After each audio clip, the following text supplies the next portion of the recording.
like this I ride.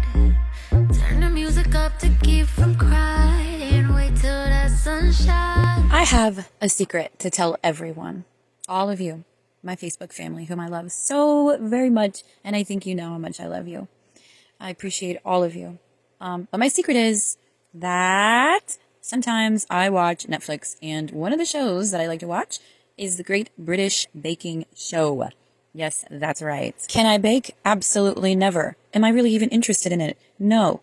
But it's kind of a good, righteous, wholesome show, and I wanted to stay away from the trash. So I ended up watching it and learning a lot of things that I didn't know before about baking, and I actually feel like I can do it now. Maybe if I wanted to ever try, it might be fun. Last night I was hit with insomnia again and couldn't really fall asleep until 4 or 5 o'clock in the morning.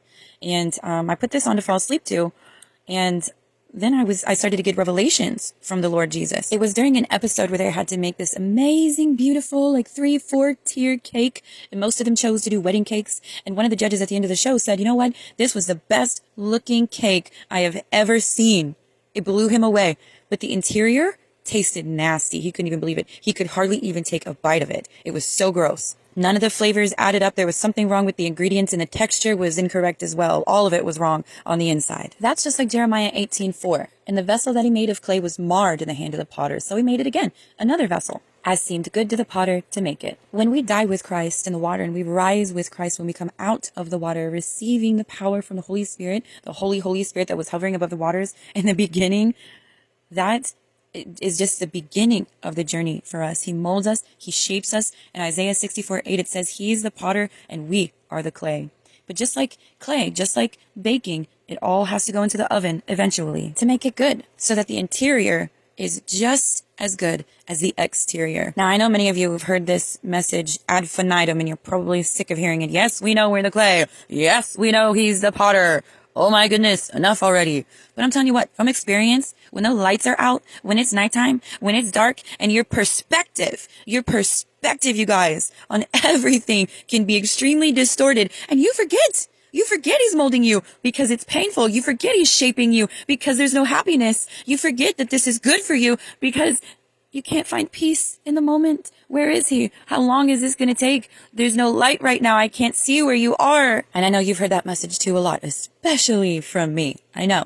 But we need to remind each other of this. We can't stop reminding each other of this. In this realm, in this life, in this dimension, we are always going to be growing and learning. Our journey isn't going to stop until He calls you home. And you're not home yet, are you? So that means, yeah, you're not really that perfect right now. No, we could still use some work. But the good thing about that is that we are in His hands. You are under His control. He's in control of your situation right now. You are in the hands of the one with perfect spiritual compassion that will never fail.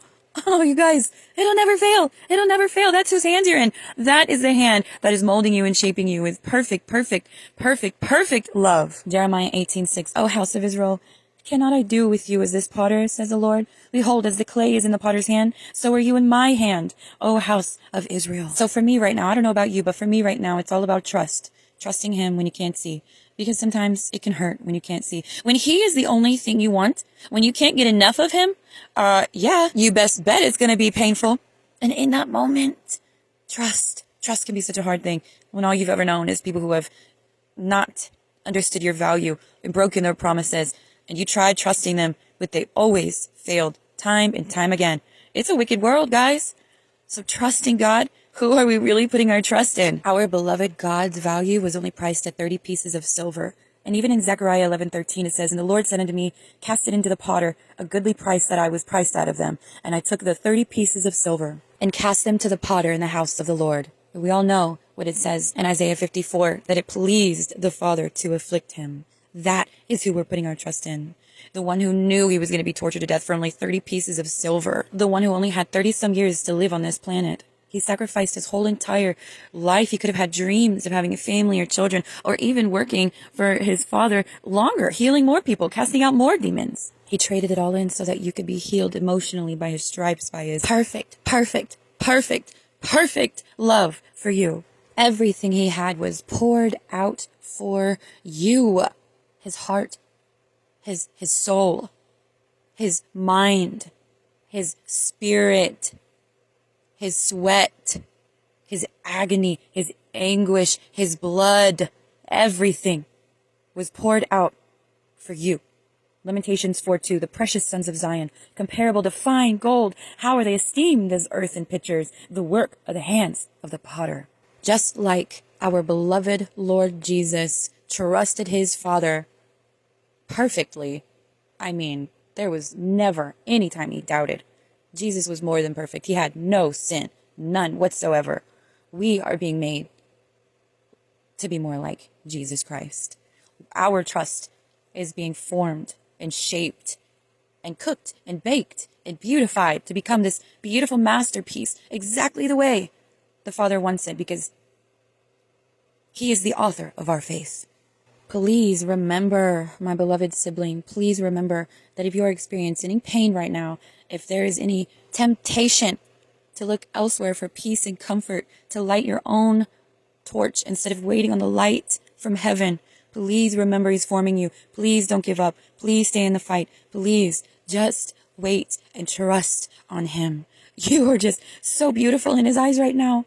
You are precious, precious jewels, so valuable to him. And you'll come out on the other side knowing how to do something that you've never done before, or better yet, knowing how to do it better than you did before. Like me, I have no idea how to bake, man.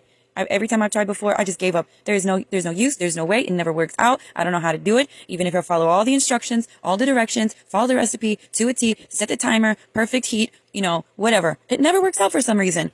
But right now, in this spiritual season, I am now finally being able to do something that I've never been able to do before on another level. And I pray that for you. I pray that for you. I desire that for you. I need you to understand that same kind of victory.